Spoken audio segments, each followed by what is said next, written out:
Okay, so this is our review session for exam number 1. I'll talk a little bit in general about the exam first, and then we'll go into an outline of the key topics from each of the 4 chapters covered on this exam. And I'll just talk a little bit about the different skills that you will need from each of these, related to each of these topics. So the exam will have a multiple choice section and a short answer section.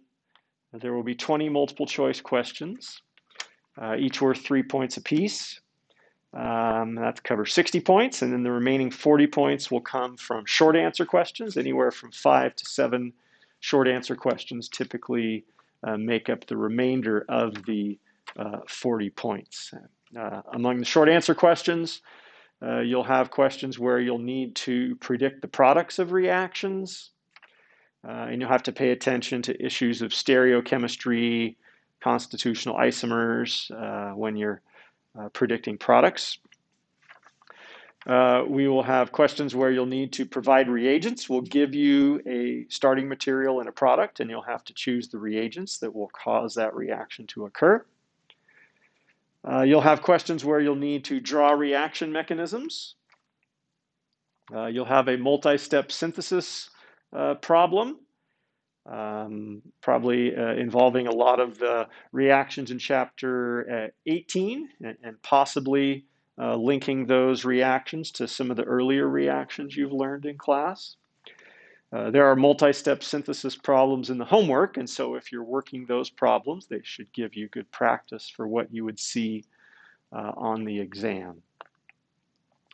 And then there could be some other miscellaneous short answer questions covering some of the other topics that we have in this section, such as aromaticity, as well as acid-base chemistry.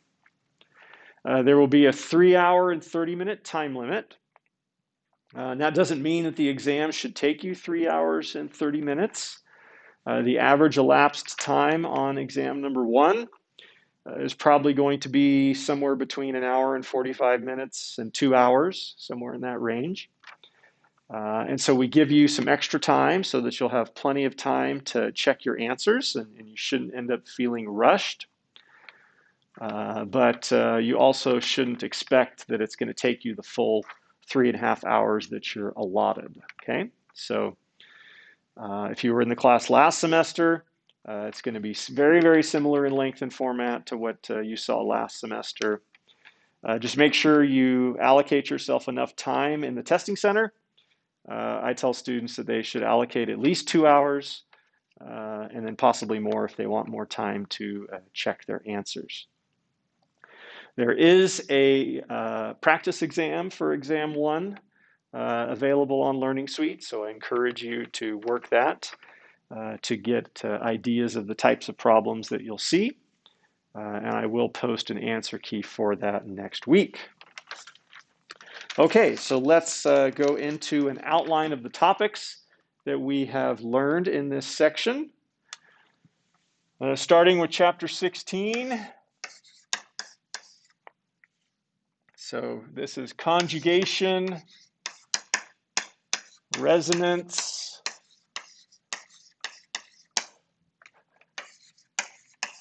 and dienes. Okay. So we started out in this section with a definition of conjugation.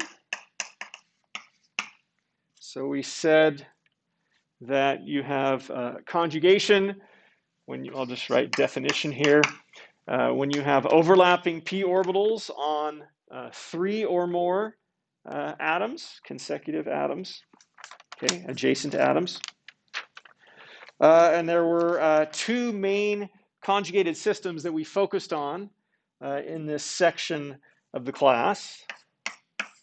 We have the 1,3-dienes, and then we have the allylic carbocations. Okay. So, of course, there are lots of different types of conjugated systems, but these are some of the most common ones, some of the basic ones. that we focused on in this section of the class. So we then proceeded to review resonance. Conjugation and resonance go together. We can draw resonance structures whenever we have a conjugated system.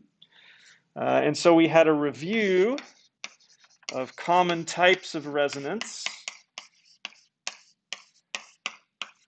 So this was a review from topics that we covered way back in chapter 1.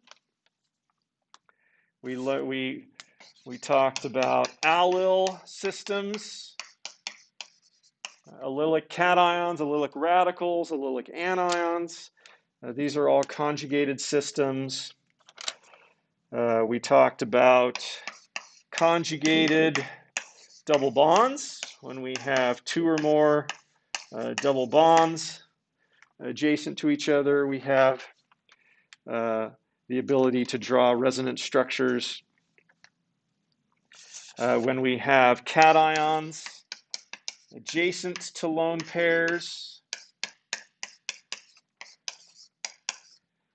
That's something that we've discussed a little bit in chapter 18.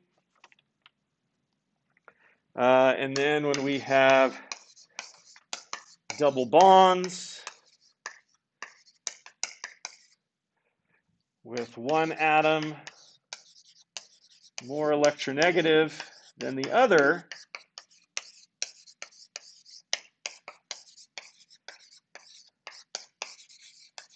then we have resonance structures we can draw in those cases as well. So these are some of the most common types of systems where we can draw resonance structures.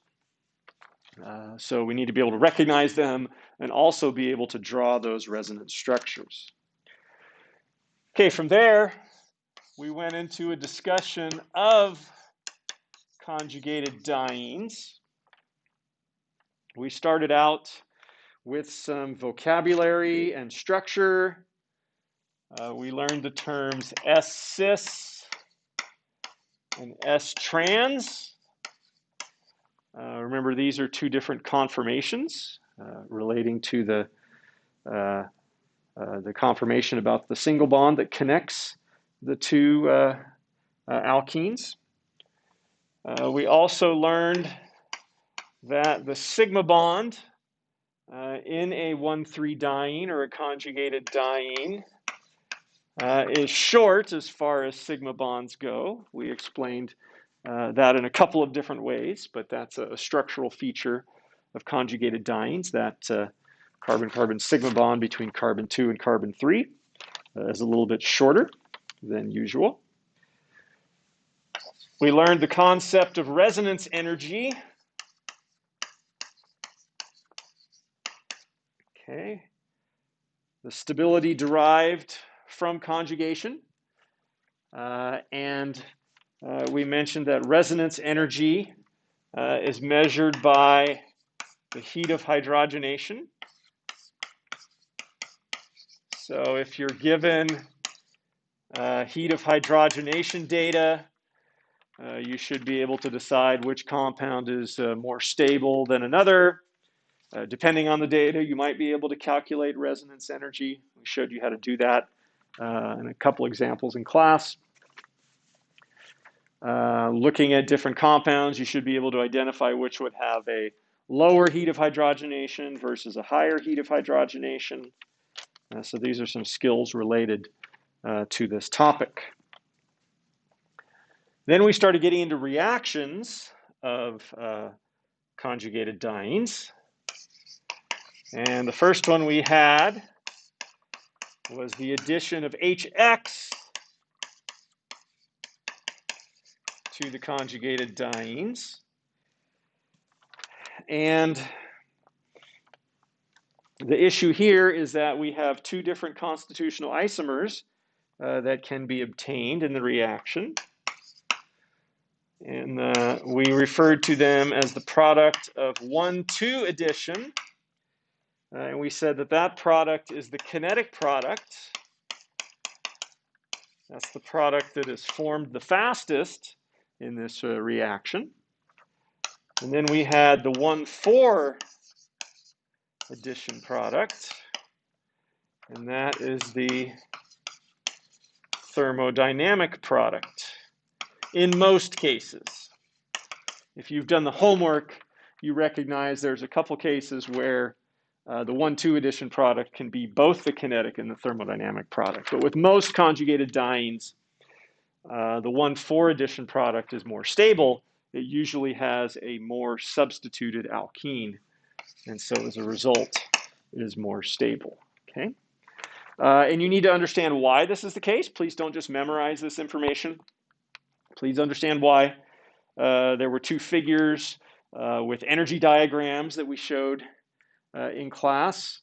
These are on the recorded lecture, so two energy diagrams that nicely explain this concept of a kinetic product versus a thermodynamic product. Okay.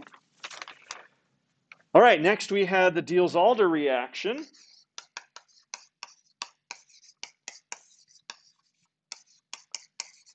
So the Diels-Alder reaction is an interesting process. It is a paracyclic reaction. That means it has a cyclic transition state, and it's a concerted reaction. We can also refer to it as a cycloaddition. You're adding the diene to the dienophile. It's an addition reaction that forms a ring. Paracyclic means it has the cyclic transition state, and it is a concerted process, no intermediate, just reactants and products in a transition state. So there were some facts that we learned related to Diels-Alder reactions. We learned that the diene must be in the S-cis conformation. Okay.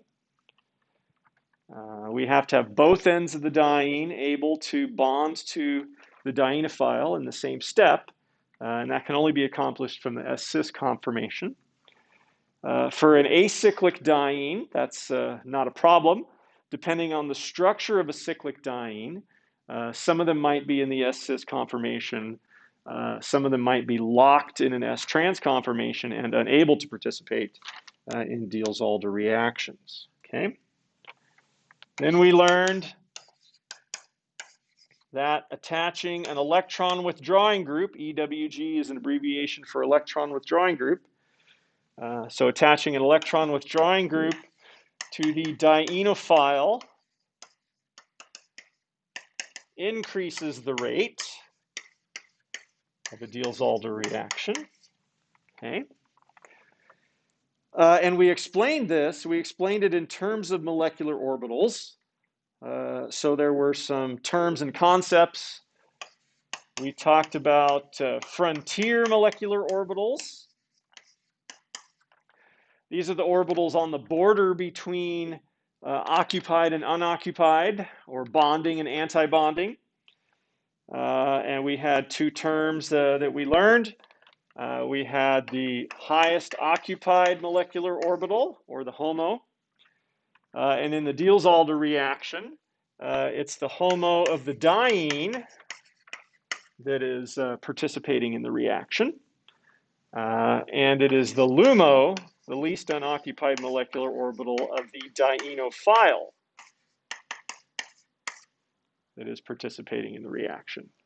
And I don't know why. Okay, it turned, our projector turned on and then off and then on again. We've got some light on the screen. Let me see if I can. Okay, I think I brushed against the display. Sorry, I bumped against this control in the room and inadvertently turned the projector on, which messed up our chalkboard. Sorry about that. So, well, it didn't want to turn off. We'll try it again. Sorry, dienophile. Okay, so the lowest energy unoccupied molecular orbital of our dienophile is participating because the dienophile is the electrophile in this reaction. And that is overlapping. It has to be in phase, and we drew the molecular orbitals and showed how it's in phase with the highest occupied molecular orbital of the diene. So many students have questions about how much in regards to molecular orbitals they need to understand for this exam. If you can draw the molecular orbitals for ethylene and butadiene, remember the number of molecular orbitals we have is going to be equal to the number of atomic orbitals, which are p orbitals in this case, that are used to make those molecular orbitals. So we just have 2 molecular orbitals for ethylene, 4 molecular orbitals for 1,3-butadiene. If you can draw them in increasing energy, remember we start with 0 nodes and we go up from there. And then if you can label them, specifically labeling the HOMO and the LUMO, then you're in good shape. And then if you can explain why these 2 orbitals overlap and allow the reaction to proceed, then you're good. We'll say a little more about molecular orbitals in our next chapter as well. Our third point related to the Diels-Alder reaction is that the stereochemistry of the dienophile is retained in the product.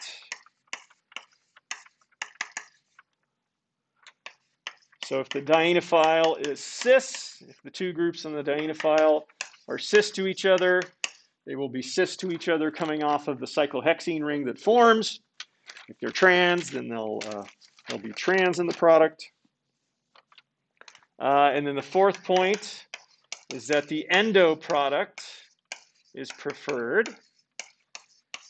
So the terms exo and endo mostly apply when we have cyclic dienes and we're forming bridged bicyclic products.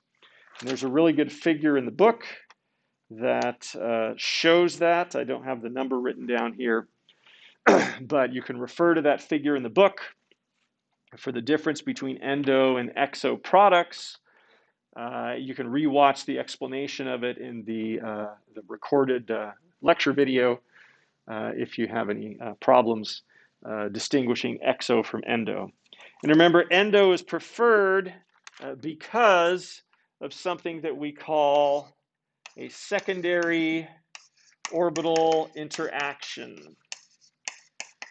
And that is a stabilizing through space interaction between the electronegative portion of the electron withdrawing group on the dienophile with the pi electrons of the diene. You bring that, usually it's a carbonyl oxygen, you bring that close in space to the pi electrons of the diene, and it stabilizes that transition state.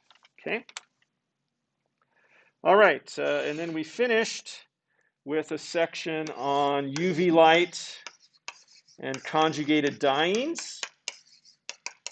Okay.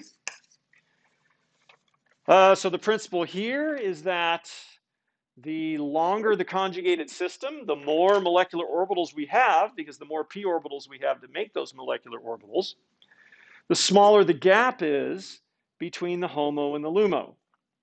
And so these molecules can absorb ultraviolet light. If they're really long polyenes, they can absorb visible light and promote an electron from a bonding to an anti-bonding orbital. Okay. There was the demo that I didn't get to do for you in person, but I found it online and posted a link to it, the bromination of tomato juice, where when you add bromine to tomato juice, you're actually disrupting the conjugation in lycopene, the molecule that makes it red, and the color changes. And then we described the chemistry of vision, or how carrots help us see. We talked about beta-carotene, the rhodopsin molecule that is produced from beta-carotene, and how absorption of light by this conjugated polyene in our eyes allows promotion of an electron from a bonding to an anti-bonding molecular orbital, isomerization about the double bond, and then reformation. So that cis to trans isomerization, the change in shape of the molecule, is what starts the nerve impulse that's recorded as vision. So understanding that process, being able to explain that process would be good. All right, so that is it for chapter 16. So we're going to erase the board and then go with chapter 17.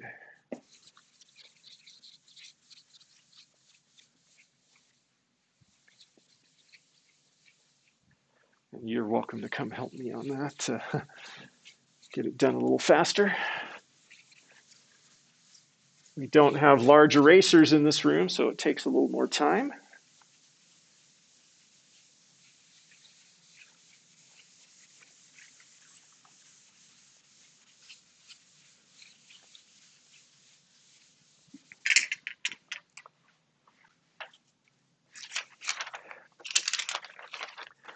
Okay, chapter 17, benzene and aromatic compounds.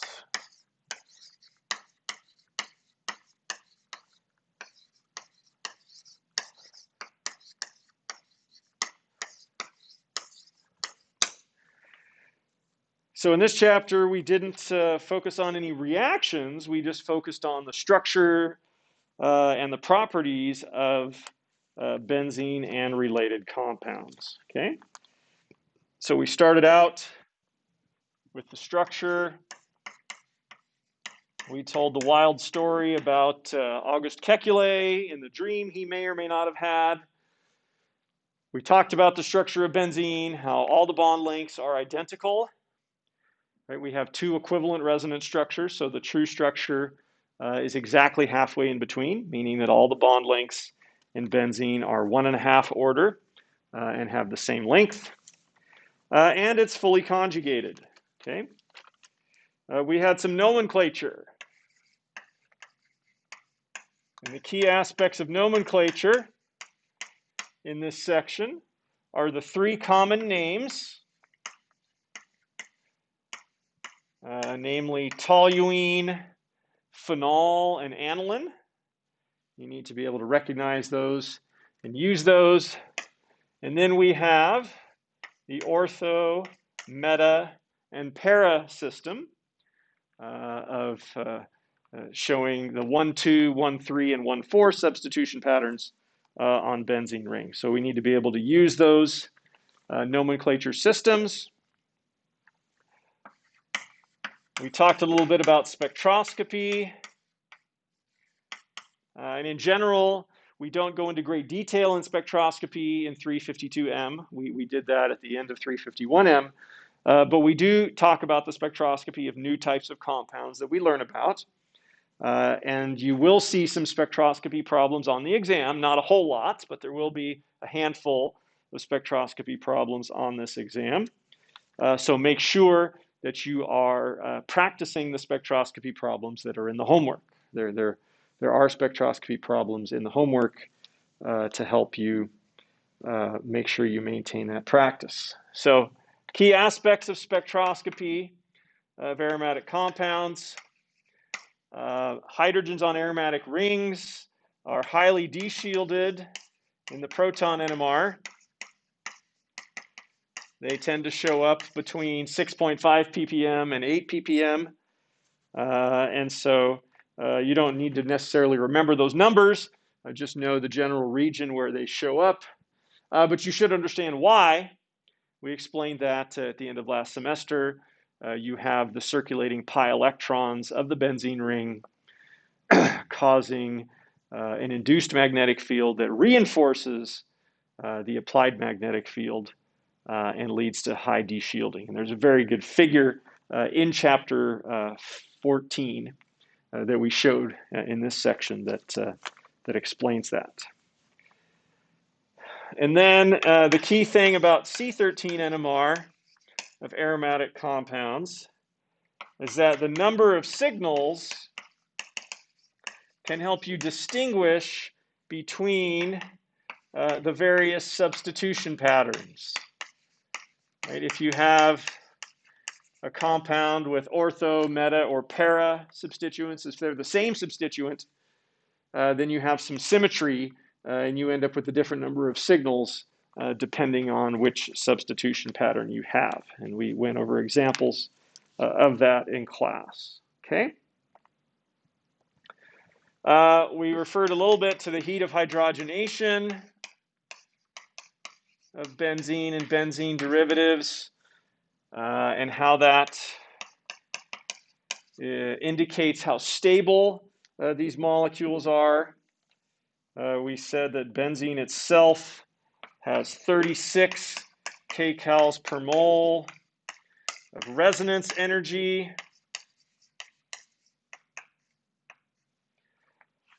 It has that extra stability. Unlike alkenes, it does not undergo addition reactions because that would disrupt the aromaticity and lose that resonance energy. So then we talked about the concept of aromaticity. We'll just come over here for that.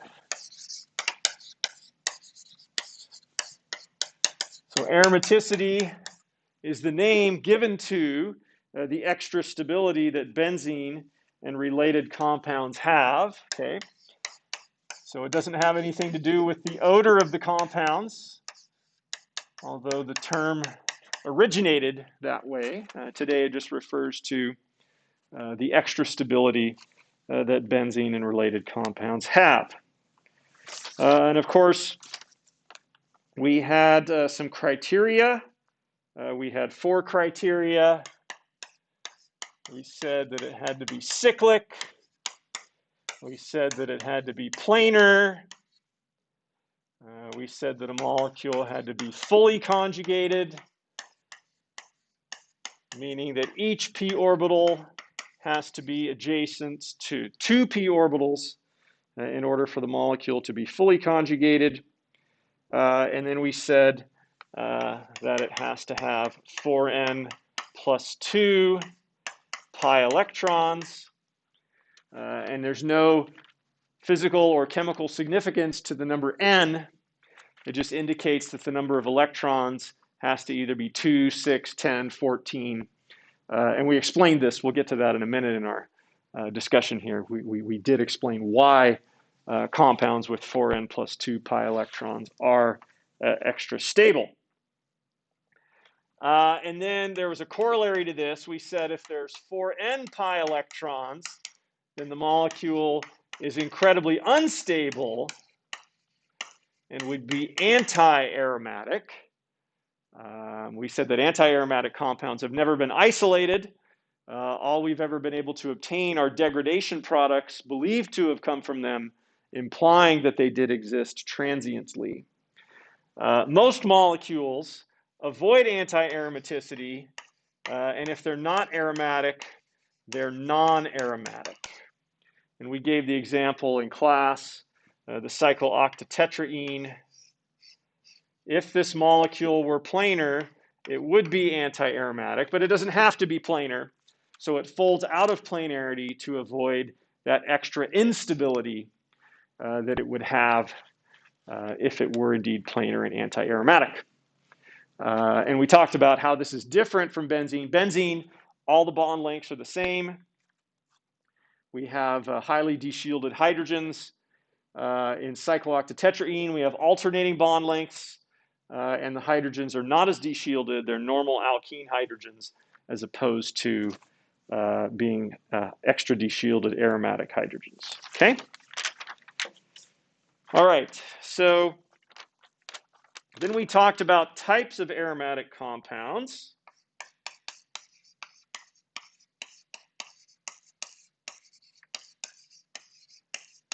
Various types. The first type we had were the annulenes. Okay, these were our monocyclic molecules. Benzene would be 6-annuline, and we have larger annulenes, larger monocyclic rings, as long as they have that 4n plus 2 pattern, and they can be planar, and they're fully conjugated. They're going to be aromatic. Okay. Then we had our polycyclic aromatic hydrocarbons, PAHs.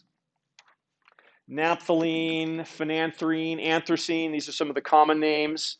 And the key thing we learned about these molecules is we learned that their resonance energy was not quite, if we divide resonance energy by the number of rings in these molecules, we get a value that is less than the 36 kilocalories per mole of resonance energy that benzene itself has. So the resonance energy per ring of a polycyclic aromatic hydrocarbon is less than it is with benzene. And we explained that that was due to resonance structures in which one of the rings would not look like a benzene. Okay? And the practical consequence of that is that these molecules are a little bit less stabilized by aromaticity than benzene is, and they can actually undergo some addition reactions. And I showed you an example of that in class about how we performed in my lab a hydrogenation of the central ring in a phenanthrene compound. So that's the practical things we learned here. Not quite as stabilized by resonance energy as benzene, and therefore a little bit more reactive than benzene is. Okay? And that can be explained with the resonance structures that we drew. Okay? Other types of aromatic compounds. We learned about aromatic anions. The cyclopentadienyl anion has 6 pi electrons. It's aromatic. Cations. Here's the tropylium cation. The 7-membered ring with a positive charge, 6 pi electrons spread out over 7 carbons. So these are aromatic. Heterocycles with oxygen, nitrogen, or sulfur in the ring. There were 2 that we focused on, pyridine and pyrrole. We talked about the imidazole and histidine as well, which is kind of a blend of these 2 compounds. But it's important when you have these nitrogen heterocycles like pyridine and pyrrole to know if the lone pair on nitrogen is part of the pi system or not. And whether it is or isn't has a bearing on whether or not that nitrogen is going to be basic. Okay? So we talked about that in class. That's the important thing to note about these aromatic heterocycles. And then we have heterocycles that comprise the bases in DNA and RNA. So both DNA and RNA have these bases. We looked at the ones from DNA. And the interesting thing here is that most of them don't look like they're aromatic. The resonance structures we typically draw are not aromatic, but each of them has at least one aromatic resonance structure. And so that makes these molecules aromatic. But again, they probably don't have as much resonance energy as benzene does. They're probably not as aromatic as benzene. Aromaticity is a bit of a sliding scale, not necessarily black and white, but we consider the DNA bases all to be aromatic because they all each have at least one aromatic resonance structure. All right, then the last thing we discussed in this chapter was Huckel's rule. This was the explanation of the 4n plus 2 rule, why molecules that have 4n plus 2 pi electrons are extra stable. Okay? And to explain Huckel's rule, we use molecular orbital theory. And you might wonder what you need to do in regards to this. I would not expect you to draw the molecular orbitals of benzene. Drawing them is a bit challenging. But if you were given a molecular orbital of benzene, you ought to be able to recognize, is it pi 1, the lowest energy one with 0 nodes? Is it one of the 2 homos with 1 node? Is it one of the 2 lumos with 2 nodes? Or is it the highest energy molecular orbital with 3 nodes? So you should be able to recognize the nodes if you're given a molecular orbital of benzene and figure out where it goes on the scale, homo, lumo, and so forth. And then we had the inscribed polygon method.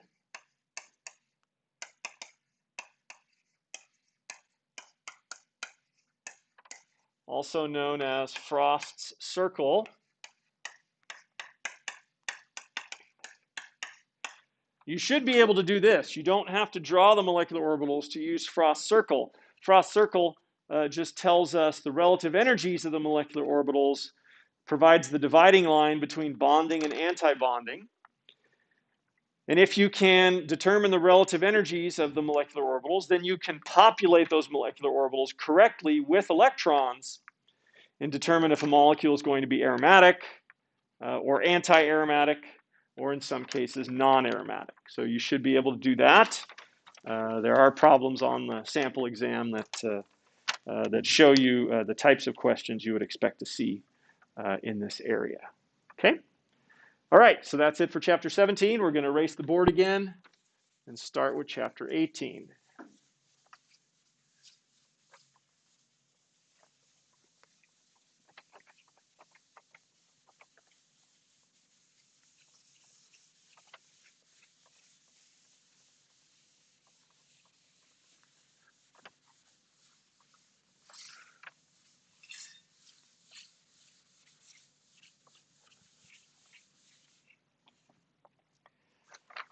All right, chapter 18,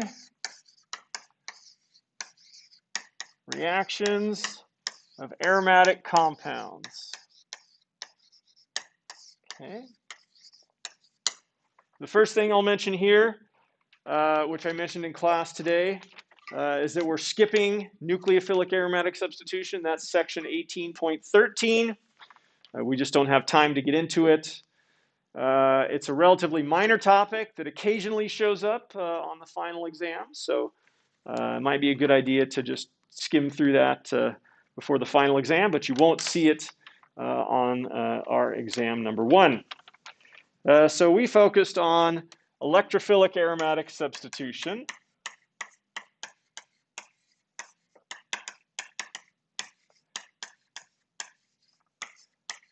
Okay. And the first thing we did was we learned a general mechanism. The nice thing about this chapter is that all of the reactions follow the same general mechanism: attack of the pi electrons from the benzene ring onto the electrophile, generating that resonance stabilized cation, followed by elimination to re-aromatize the product. What differs is the identity of the electrophiles in each of the reactions. So each of our 5 electrophilic aromatic substitutions has a different electrophile, right? And the reactions we learned were halogenation, nitration, sulfonation, Friedel-Crafts alkylation, and Friedel-Crafts acylation. Each of those 5 reactions has a different electrophile. You need to know the identity of that electrophile and the mechanism by which it is formed. In each of those 5 reactions, we showed you the mechanism, and usually it's just 1 or 2 steps to form the electrophile from the reactants that are used in these reactions. Okay? So I just named off those 5 electrophilic aromatic substitutions that we studied. The Friedel-Crafts alkylation is one that we spent a little bit of extra time on. Okay. There were some facts that we went over related to the Friedel-Crafts alkylation. Okay. Our first fact was that aryl and vinyl halides are unreactive.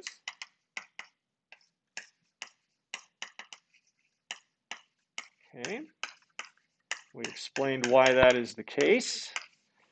And we learned today in class how to attach vinyl groups or alkenes to benzene rings. You can't do it directly by a Friedel-Crafts reaction. We learned that we have rearrangements in Friedel-Crafts alkylations. We can have, because our electrophile is a carbocation in some cases, So we can have that if it's a secondary carbocation, it can rearrange to give a tertiary carbocation. And then we learned how a primary alkyl group could actually undergo a concerted rearrangement to directly form a secondary carbocation, bypassing a high energy primary carbocation. So there were some rearrangements we learned about. Important to be able to recognize them, especially when it comes to predicting the products of Friedel-Crafts reactions. Okay?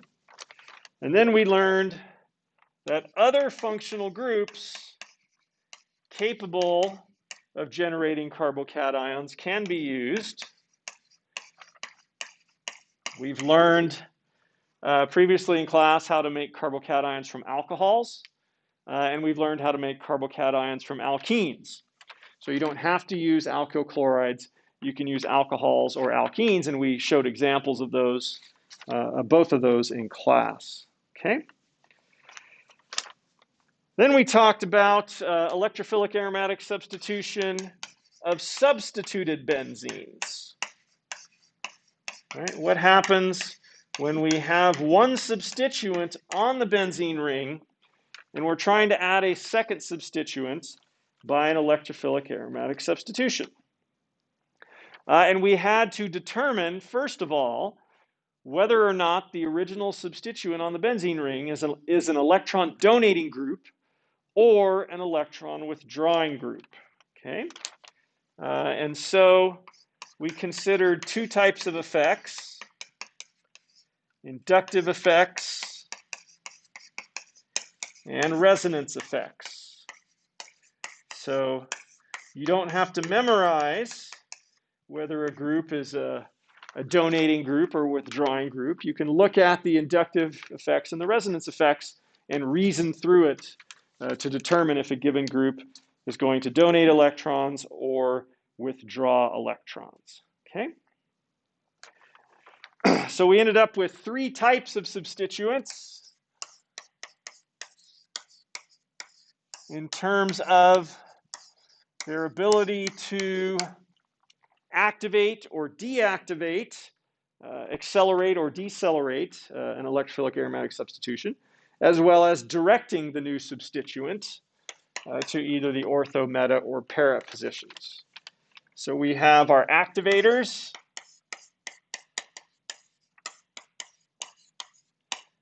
And these are ortho-para directors. All of our activators are ortho-para directors. And we have two categories. Our alkyl groups are weak activators. They only donate by induction. And then we have our oxygen and nitrogen-based groups that donate by resonance. They're withdrawing by induction, but they donate much more strongly by resonance. So these are strong activators and weak activators. Okay. And then we have groups that are deactivators. They slow down electrophilic aromatic substitution relative to the reaction with benzene. And they're also ortho-para directors. And those are the halogens. So these donate by resonance, but their inductive withdrawing properties are greater due to their higher electronegativity. And then also the larger halogens with the longer bonds are inefficient donators by resonance due to those longer bonds. Okay, so the halogens are in this category. They're relatively weak deactivators because they do have some donating abilities. And because of those donating abilities, they end up being ortho-para directors. And then our third category, we have our deactivators that are meta directors. These are our strong deactivating groups. These are the groups that either have a partial positive or a full positive charge attached to the benzene ring. We haven't really distinguished in strength between these strong deactivators, but it stands to reason that if you had a stronger positive charge, like if you've had a full +1 charge, that would be a stronger deactivating group than one that had a partial positive charge. So the magnitude of that charge on the atom attached to the benzene ring would dictate how strong of a deactivating group that would be. Okay. So there was a figure, figure 18.7. We showed it in class Wednesday as well as today. Please don't memorize that figure. If you look at that figure and you can understand why the groups are in the categories that they are, and if you can understand some of the hierarchy, like why an amine is a stronger activator than an alcohol, then you know, if you can explain those things, then you know that you have a good understanding of these groups, okay? And the rationale for these effects, these directing effects specifically, came from looking at the resonance structures of the cation intermediates of the electrophilic aromatic substitution. We drew a whole bunch of resonance structures at the end of class on Wednesday and used that to explain these properties. And in each case, we would end up with one resonance structure that was more stable than another, or in some cases, one resonance structure that was less stable, higher in energy than the others. So being able to draw those types of resonance structures and articulate why these directing effects exist is important. And we used Hammond's postulate to explain the activating and deactivating properties. Okay. All right, now we're up to where we were today in class, where we talked about limitations of electrophilic aromatic substitutions. Okay. So our first limitation was polyhalogenation.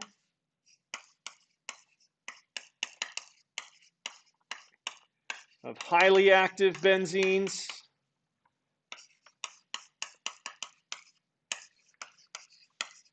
So we said that the halogenation reaction is the easiest, the lowest activation energy of our electrophilic aromatic substitutions. It has the most electrophilic electrophile. And we did have a couple of solutions for this problem that you should know. We then said Friedel-Crafts reactions don't work with meta-directors already attached to the ring. Remember, all of our meta-directors are strong deactivators. Our Friedel-Crafts reactions have the highest energies of activation and therefore are the slowest, the most difficult of these processes. Okay. And then we learned that they also don't work with amines, which seems counterintuitive because the amine is a strong activating group. But we talked about in class about how we form a Lewis acid, Lewis base complex between the amine and the aluminum trichloride Lewis acid that's supposed to react with the acid chloride or the alkyl chloride. Okay. And then we had the issue of polyalkylation in the Friedel-Crafts alkylation reaction. So the Friedel-Crafts alkylation is the only one of our 5 electrophilic aromatic substitutions that attaches an activating group to the ring. So the product is more reactive than the starting material. And we talked about how you can eliminate polyalkylation by using excess of your benzene in the reaction. Okay, but no polyacylation. That doesn't happen. Okay. All right, then we talked about electrophilic aromatic substitutions of di-substituted benzenes.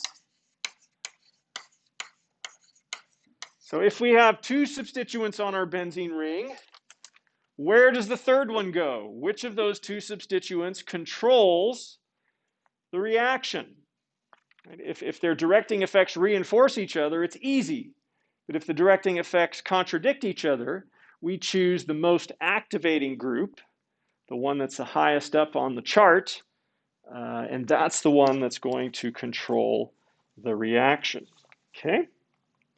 And then we also learned that there's no substitution between two groups that are meta to each other. Okay?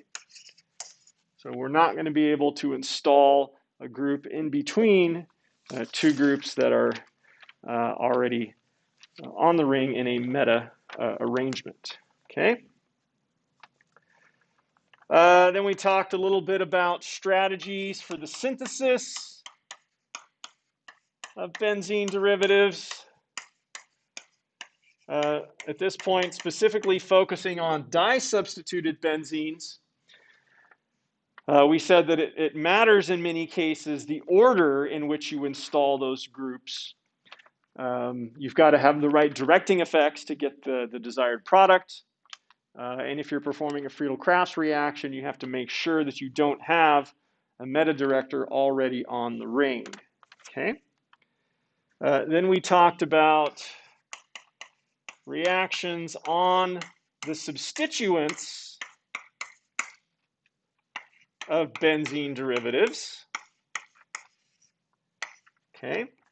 Enabling us to transform one type of substituent into another. And so we started with benzylic bromination, a radical process, very similar to allylic bromination that we learned about in chapter 15. We talked about, and we learned a mechanism for this reaction. Then we talked about oxidations and reductions, and we didn't learn mechanisms for those because those mechanisms are quite complicated. We talked about the oxidation of alkyl benzenes using potassium permanganate to give carboxylic acids. Okay. Then we talked about the reduction of aryl ketones. So when we have a ketone attached to a benzene ring via a Friedel-Crafts acylation, we can reduce that ketone and get a primary alkyl group. We learned two sets of reaction conditions for doing that in class today. And we learned why that's important. This is a way of installing primary alkyl groups on benzenes, which you can't do other than methyl or ethyl because of the rearrangements. Okay, so that's important. The last one we're going to talk about on Monday is the reduction of nitro groups. All right, we learned how to install nitro groups. That's the nitration reaction. If we need an amine or an NH2 group, then we would reduce the nitro group to an amine, and we'll learn how to do that on Monday. And then the last thing we'll learn from chapter 18 on Monday is how to plan the synthesis of tri-substituted benzenes. That's going to be a bit more complicated than di-substituted benzenes, but we'll talk about how we can do that in class on Monday, and then you'll want to make sure you practice that in case you have to synthesize that type of a compound on the exam. All right, we'll erase the board again, and we'll conclude with chapter 19.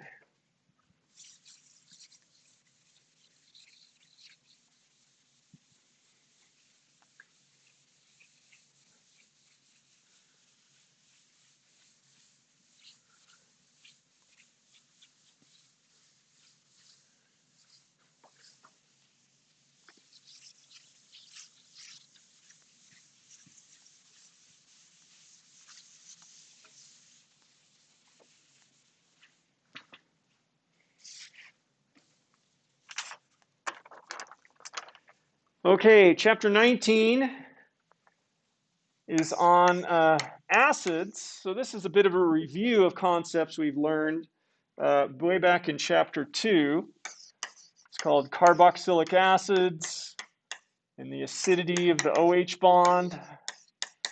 Talks about some other types of acids as well.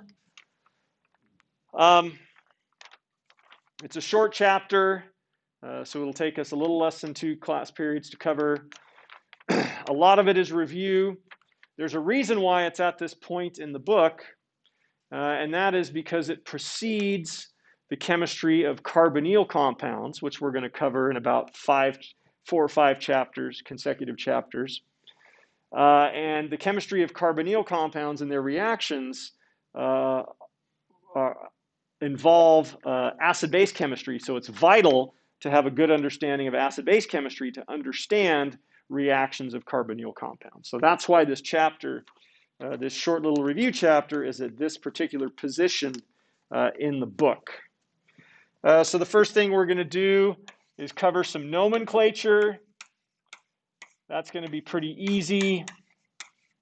We'll go over that briefly on Monday. But we have a suffix. Oic acid is our suffix for carboxylic acids. Carbon number 1 is always going to be the carboxylic acid group.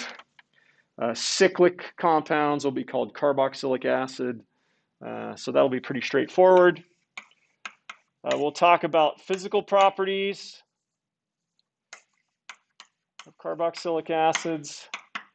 And the key thing with the physical properties of carboxylic acids is they can form hydrogen-bonded dimers. So there's a way for 2 carboxylic acids to dimerize by forming 2 hydrogen bonds.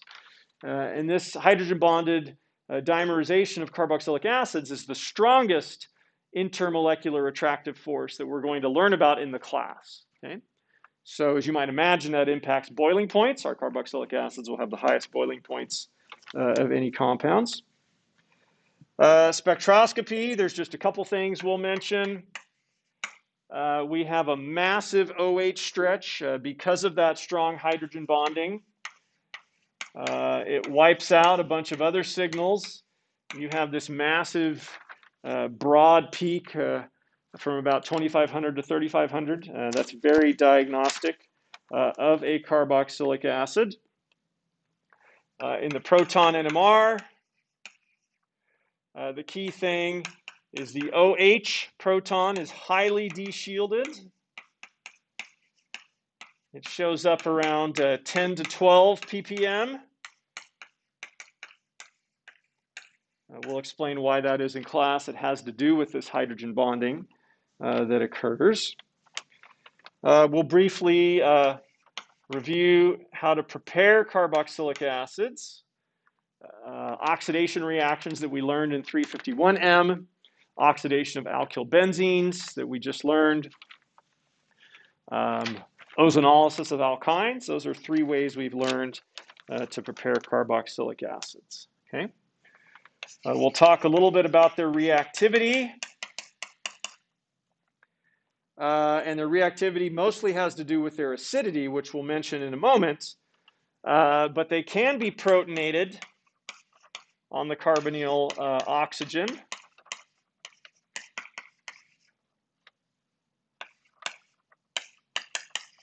Right, the carbonyl oxygen can be protonated. We'll talk about why that is on Monday. The carbonyl carbon is electrophilic.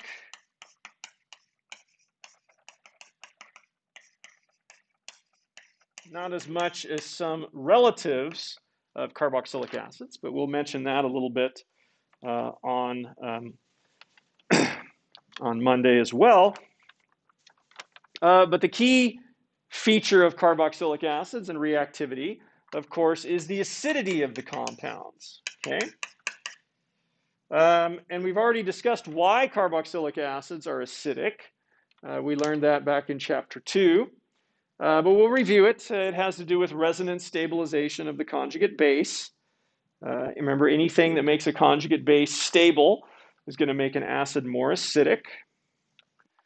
We'll spend a little bit of time talking about phenol. Phenol is a weak acid. It's a weaker acid than a carboxylic acid. but it's more acidic. Phenols are more acidic than aliphatic alcohols such as ethanol or methanol. So they're kind of intermediate in their weak acidity between carboxylic acids and aliphatic alcohols. And we'll talk about why that is. It also has to do with resonance.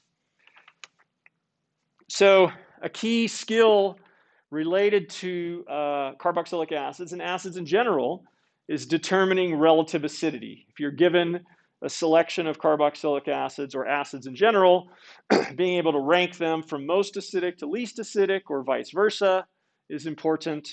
And you also should be able to do this with bases. Sometimes we give you bases and ask you to rank them from least basic to most basic or most basic to least basic. And the key to being able to do that is just remembering that there's an inverse relationship between acidity and basicity, meaning that the more stable, if we're comparing two compounds, let's say we're comparing bases, the more stable conjugate base, and if it's more stable, it's going to be less basic, is going to correspond to the more acidic acid. Okay? So, for example, I just told you that carboxylic acids are more acidic than phenol. So that means the conjugate base of phenol is going to be more basic than the conjugate base of more basic than the conjugate base of a carboxylic acid, right? So the one that's more acidic, which is the carboxylic acid, has the less basic conjugate base. Okay, so that inverse relationship will help you if you're asked to rank relative basicity as opposed to relative acidity. Okay. We'll talk a little bit about the Henderson-Hasselbalch equation. But this class, by and large, is not a quantitative class. We don't calculate things in this class. This is a qualitative class where we focus on learning concepts and applying concepts. So we're not going to be using this equation to calculate pHs or anything of that nature.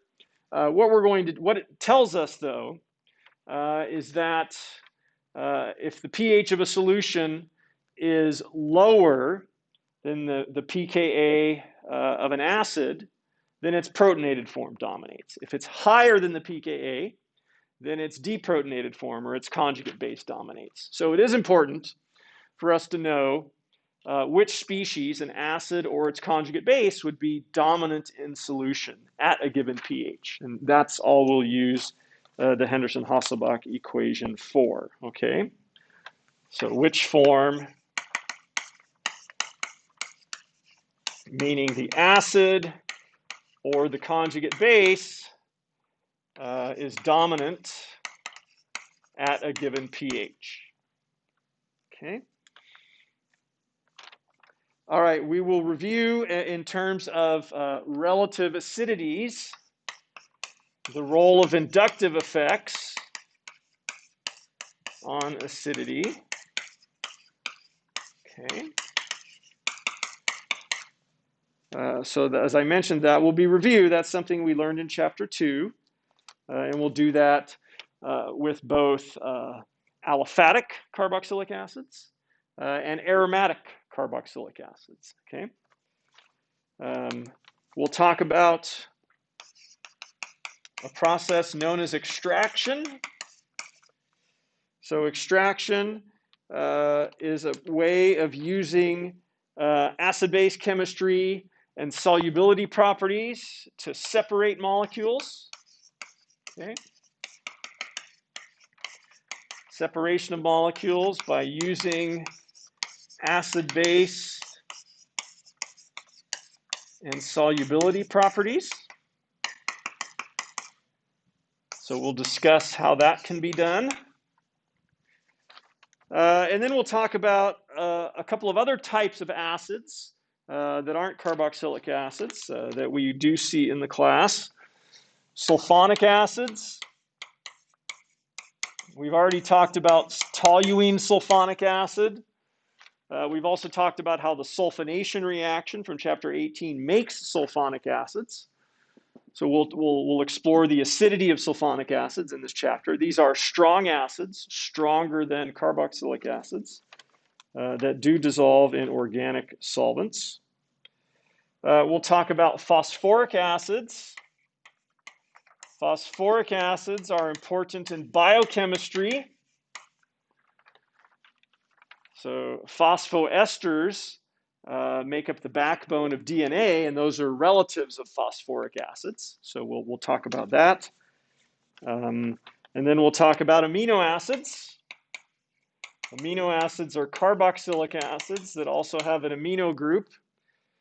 Key thing with amino acids is that the neutral form actually has two formal charges, known as a zwitterion, or an internal salt.